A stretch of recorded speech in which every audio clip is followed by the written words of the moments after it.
Hi, my name is Josefine, and whether you are new here or not, welcome to my YouTube channel. Today I will be talking about sustainable living, and specifically like everyday sustainable living, for two reasons basically.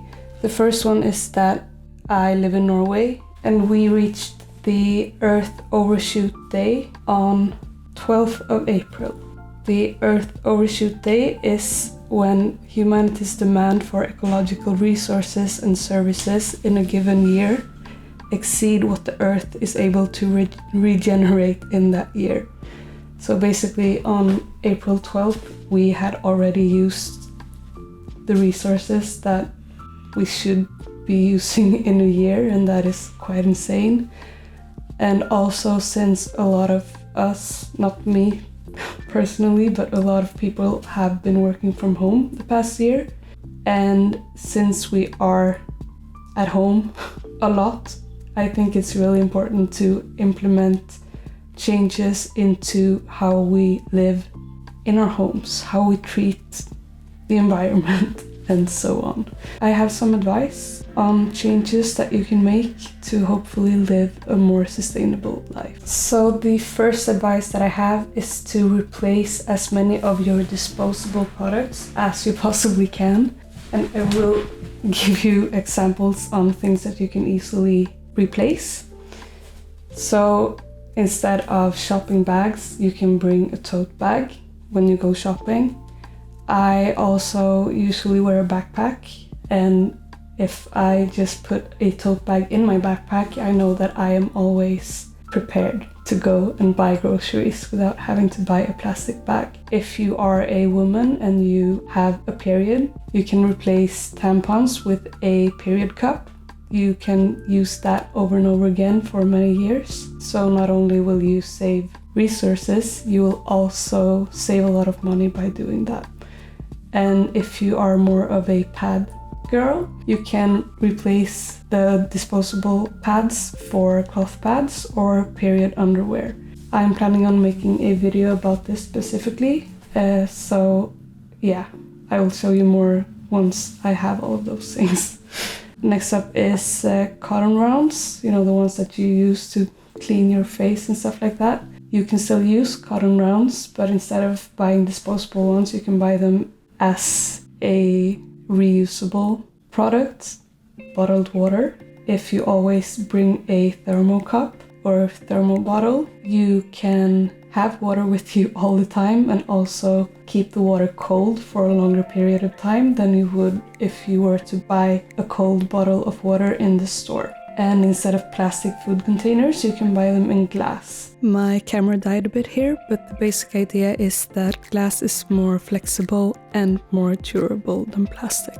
The list on things that you can replace to a more sustainable option is long, and I'm sure you can find more information about that. Or if you would like some more advice from me, please comment down below and I will make another dedicated video to sustainable living. But my next advice is to buy less and use less to basically reduce your consumption. So the first question you should be asking yourself is, do I really need this? And also, do I really need this amount? So for example, things that you probably use but don't actually need is fabric softener. We completely stopped using that a few years ago and we've been doing fine. We also have reduced our usage of cleaning products. So for example, we started just mixing a whole lot of water with a tiny bit of product, and it lasts a long time and everything is clean enough. Not like 100% Corona sanitary clean, but clean enough for us, and we are usually the only people in our home, so it's good enough for us. Other things that you should probably ask yourself about when you intend to buy them is, for example, towels and bed sheets.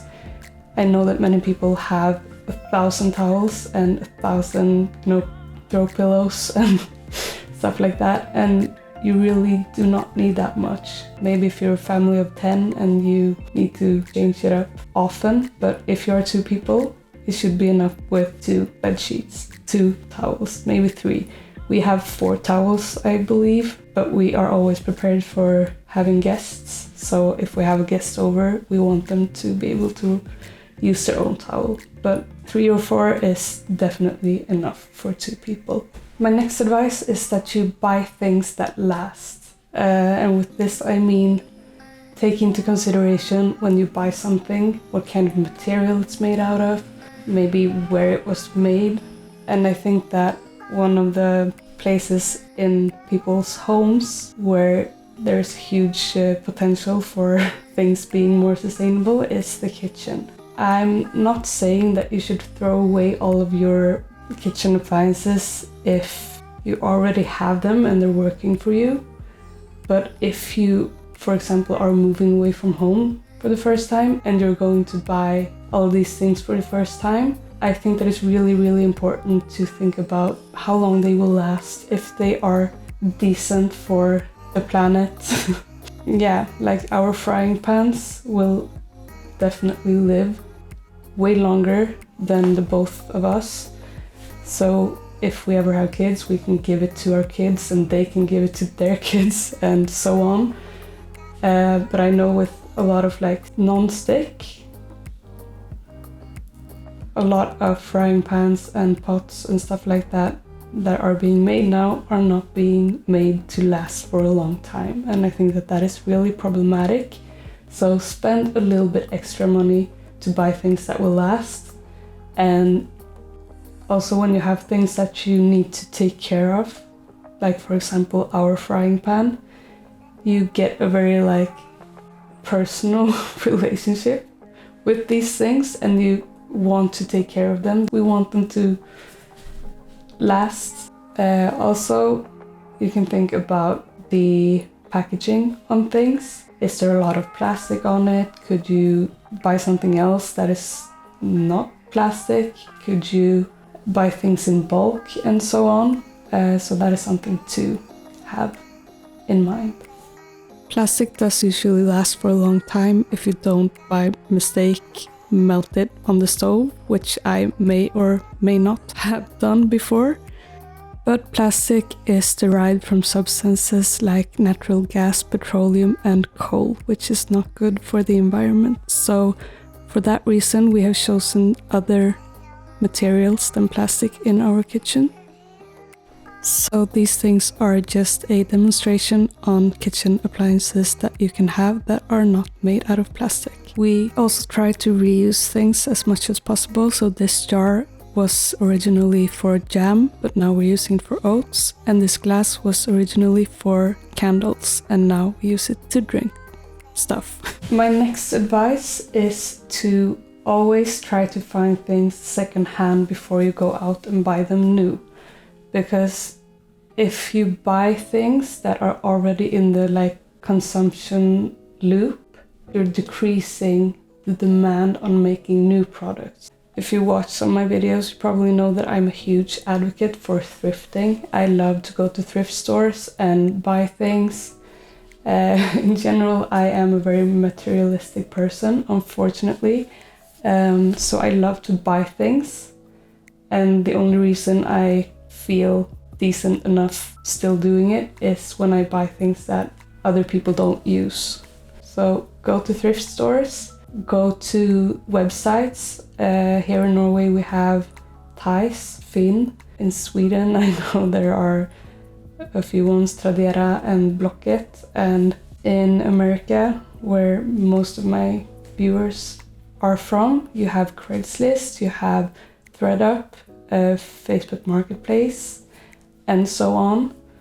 And if you don't find the things that you need, you can always ask your friends, ask your family if you can borrow things. That is a really nice way to live more sustainable, is to, if you're gonna need something one time and never use it again, ask someone you know if they have it and if you could borrow it for a day. And also be generous to people around you as well. So if you have something that someone else could use, then you can swap or borrow it to someone and so on. So just try to buy less. My next advice, and this one is actually really important, is to stop throwing away food that is edible. According to the UN, 1/3 out of all of the food that is being produced is being thrown away. And that is not a good thing. Try to not buy things that will probably be rotten within a few days if you don't eat it. If you don't finish your dinner, please keep it and use it the day after. If something is starting to go bad, like a banana is starting to get brown, use it in a smoothie. There are so many ways to use leftovers. If you would like a video on that as well, then just tell me and I will do it. But yeah, that is really important. My next advice is to recycle as much as you can. Here in Oslo, we have a system where you put all the plastic waste in a blue bag. You put all of your food waste in a green bag, and then you have general waste, and then you have glass and metal, and then you have places where you can go and hand over things like electrical stuff and batteries, lamps, stuff like that. So use the system that you have and try to do it as well as you can. The last big advice I have is, if you're passionate about Earth surviving, or at least humans surviving on Earth for a long period of time, get engaged. Not like engaged with your partner, you can do it as well if you want, but engage yourself in political movements, in protests, in trying to live as sustainable as possible, because the more people that do this, the more pressure we put on the systems, on our politicians, on each other. I'm not saying you have to go like zero waste. I'm not saying you're a bad person if you use plastic appliances. And I am definitely not perfect myself. I do a lot of things that are not good for the planet, but we should all at least try to do our best. It's like a responsibility that we have, because we are using resources on this earth like crazy, and we're not appreciating what we have, and soon we won't have it anymore if we continue like this. So yeah, I hope that this video was somewhat useful for you, and hopefully you learned something new. I want to thank you for watching this video. I am really happy that you're here, and I hope that I will see you in my next video. Bye!